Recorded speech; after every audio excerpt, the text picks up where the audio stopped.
Anunnakis, ficção ou realidade? A história referente aos Anunnakis é bastante controversa. Para alguns estudiosos, eles foram um grupo de divindades sumérias, acádias e babilônicas. Para outros, eles foram muito mais que mera criação da mente religiosa humana, mas sim seres que vieram do espaço e ajudaram a desenvolver a humanidade, tanto em tecnologia quanto em refinamento genético. O debate começou após a descoberta, na cidade de Nippur, a 150 quilômetros de Bagdá, uma biblioteca sumeriana inteira, contendo cerca de 60 mil placas de barro, com inscrições cuneiformes. A Suméria é considerada a mais antiga civilização humana, tendo sua formação, de acordo com os registros históricos, em torno de 4.000 anos antes de Cristo. Situada entre os rios Tigre e Eufrates, onde atualmente está o Iraque. Foi um povo altamente desenvolvido em economia, política, engenharia, arquitetura, artes, astronomia, matemática, hidráulica, agricultura, com técnicas de irrigação e drenagem de solo, construção de canais, diques e reservatórios, sistema de leis, baseados nos costumes, habilidosas práticas comerciais, sistema de escrita cuneiforme, entre muitos outros avanços. Hoje, existem muitas teorias sobre os Anunnakis, mas o primeiro grande estudioso do assunto foi Zecharia Sitchin, que dedicou muitos anos de sua vida em tradução e análise dessas placas de barro. Para ele, os Anunnakis foram uma raça alienígena que desceram ao planeta e arrumaram a sociedade, conforme conhecemos hoje, em estado hierárquico, com códigos de leis, escrita, metodologia nas construções e muitas outras características. Eram considerados, entre esses povos antigos, como deuses. Vale salientar que em nenhum momento é falado sobre a não existência de um grande Criador universal, o Deus, mas sim da concepção do homem primitivo, referente a seres mais desenvolvidos. Entre as placas sumérias, foi encontrado o Diário de Enki. Ele era um dos líderes Anunnakis. Vamos então a um pequeno resumo da visão de Zacarias, aliando sua tradução das placas, junto com algumas deduções que fez, para explicar sobre estes seres, e talvez, a origem da humanidade. De acordo com ele, os Anunnakis teriam vindo de um lugar chamado Nibiru, que ele traduziu como sendo um planeta de travessia, pois sua órbita é diferente. Ele cruza as órbitas dos demais planetas do Sistema Solar. Ele concluiu que Nibiru seria o 12º planeta de nosso Sistema Solar, pois, na astronomia suméria, o Sol e a Lua eram denominados planetas. Ele possuiria uma órbita elíptica, com um percurso de 3.600 anos, em torno do Sol. Ele afirma que eles chegaram à Terra pela primeira vez, provavelmente 450 mil anos atrás, em busca de minérios, especialmente ouro.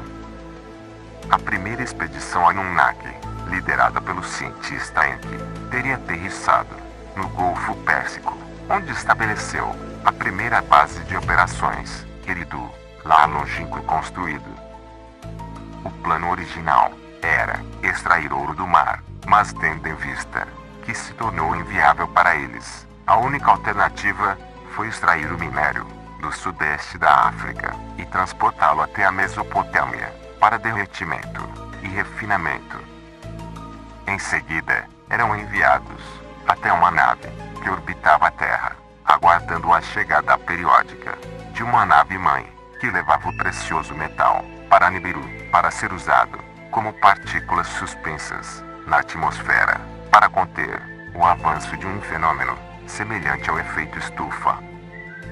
A ampliação das atividades de mineração trouxe uma segunda expedição liderada pelo comandante Enlil, meio-irmão de Enki. Logo, os Anunnakis ergueram um complexo industrial nas imediações do Monte Ararat. Enlil e Enki eram filhos do governante de Nibiru, Anu, e rivais entre si por causa de questões de sucessão do trono. Devido aos trabalhos árduos que enfrentavam os Anunnakis, que de cientistas passaram a atuar como mineradores, um motim em uma das inspeções da África se transformou em uma revolução, levando Enlil a abandonar seu comando na Terra e retornar ao seu planeta Nibiru. Depois de uma comissão para verificar as dificuldades de trabalho, constatou-se que realmente eram duras, mas o ouro era necessário. O cientista Enki imediatamente ofereceu uma solução. Informou que no sudeste africano vagava uma espécie que poderia ser treinada para executar o trabalho de mineração, desde que a marca dos Anunnakis, ou seja, o DNA, pudesse ser colocada neles para aperfeiçoamento. Em que se referia à espécie de hominídeo que tinha evoluído naturalmente na Terra, mas que ainda estava num nível evolucionário extremamente distante do atingido pelos habitantes de Nibiru. A meia-irmã deles, Ninhursag e Enki, começaram os experimentos e, após muitas tentativas e erros, criaram o primeiro híbrido entre humano e Anunnaki. Porém, eram estéreis e envelheciam rapidamente, levando Enki e sua irmã a tentar aperfeiçoar cada vez mais seus experimentos. Com o tempo, conseguiram reproduzir o Homo sapiens, como o conhecemos agora, e possuía uma inteligência maior que as primeiras gerações, além de uma capacidade de procriar. Sua longevidade também era bem superior aos primeiros experimentos, porém ainda muito inferior aos Anunnakis, que viviam milhares de anos.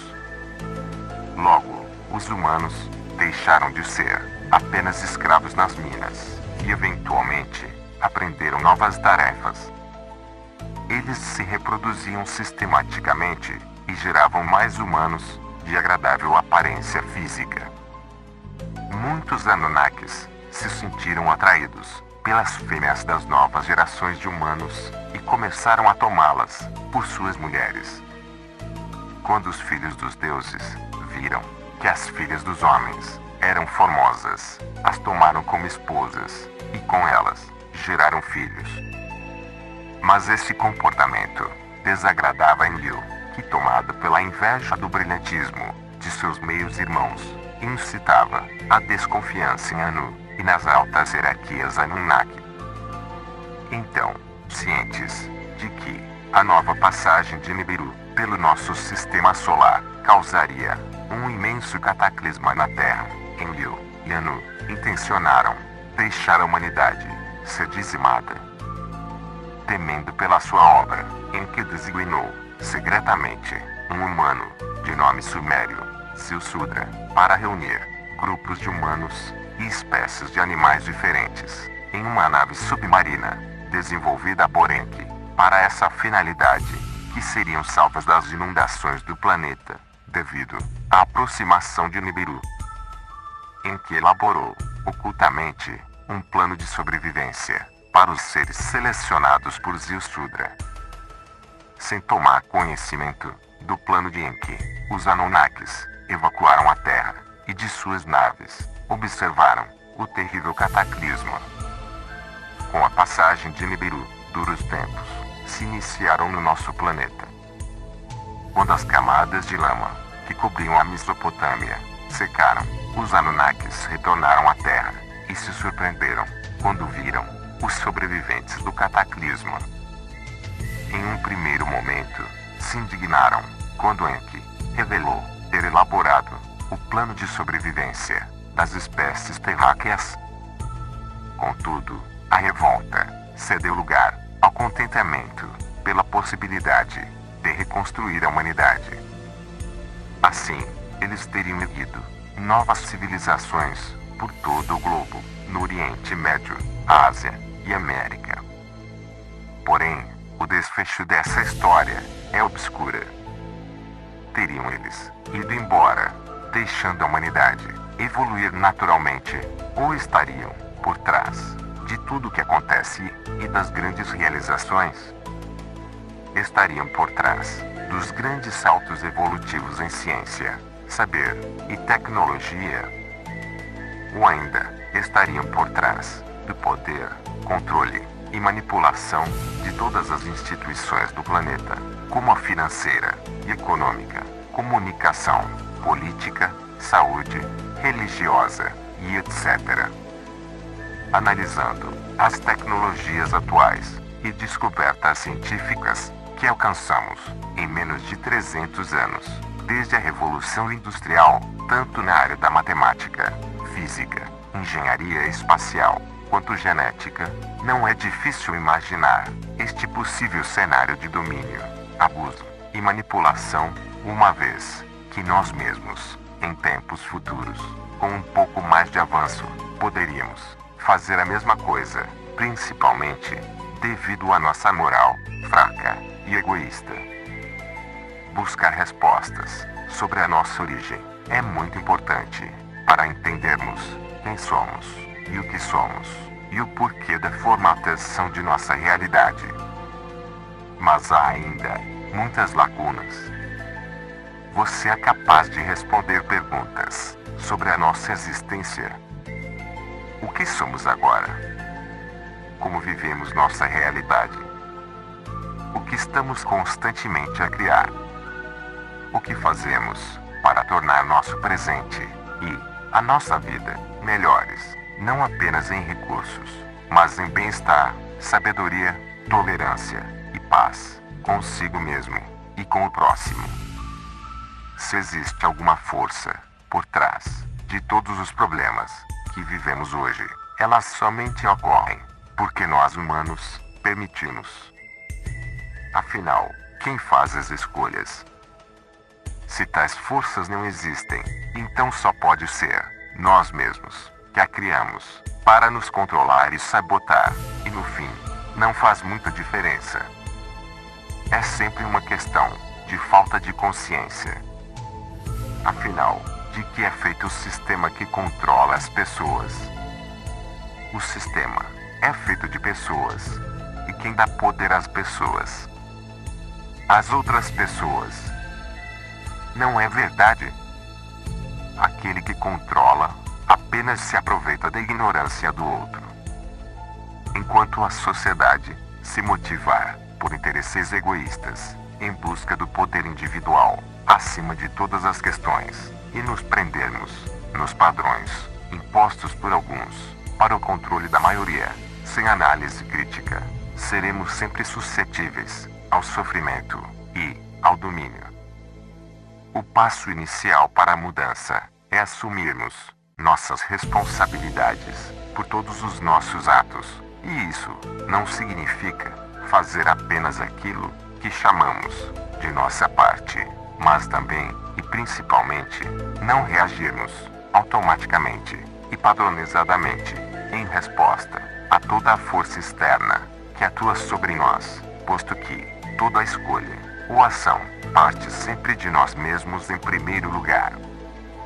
Devemos buscar mudanças reais de consciência e comportamento e buscar o autocontrole, basicamente, sobre as emoções. Além disso, não devemos ficar sempre a esperar por algum tipo de salvação, seja vindo de alguma espécie de santo ou de divindade, de um governo perfeito e utópico, de alienígenas benevolentes, com suas tecnologias miraculosas, e etc. A mudança precisa vir de dentro do querer de cada um. Procurar entender nossas origens é importante e essencial, mas, mais importante que isso, é o que fazemos com o nosso agora. Saiba mais sobre essa e outras curiosidades aqui no canal. Inscreva-se. Dê um joinha no vídeo. Compartilhe com seus amigos. Vamos acordar? Você quer crer ou saber? Venha Venha para o mundo sem véu.